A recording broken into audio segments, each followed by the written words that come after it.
Hello friends, welcome back to the new tutorial of JavaScript. So today we are going to learn about the how to call REST API in JavaScript using the fetch method. There are certain methods to call the API and get the data from the API with various methods. But today we are going to learn about the one method that is called the fetch.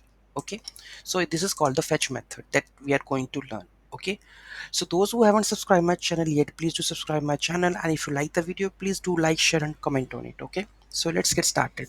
So here we have the request options that we need to pass, and this is the method that's called fetch.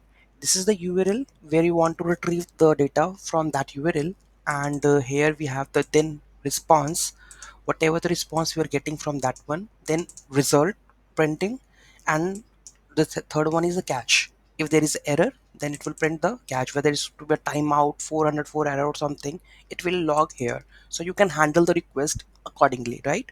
So I'm going to add this code into our JavaScript, right? So here we go with the JavaScript code script.js, right?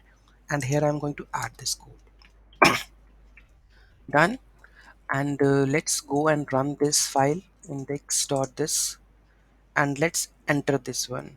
So here you can see that user ID, this one, that one, this is the console.log, and network.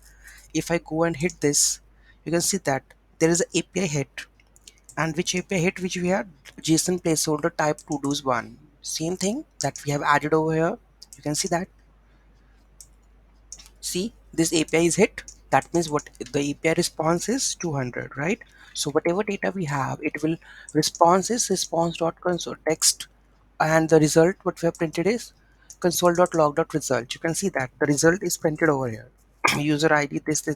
The same thing, if you go and just run the script over here, you can see that the data is like this one, and the same data is printed over here, where it is the same one. So that means your API call is hit, and whatever the response you have, there is a response, then you can manipulate it accordingly and render it accordingly. Okay, so this is the way that you can call the API in the JavaScript using the fetch. There are certain methods we are going to discuss in the later videos. For now, this is the fetch that you can add into your project. Okay, so any query, any doubt in that, just let me know in the comment section. Thank you so much for watching this video. Have a great day.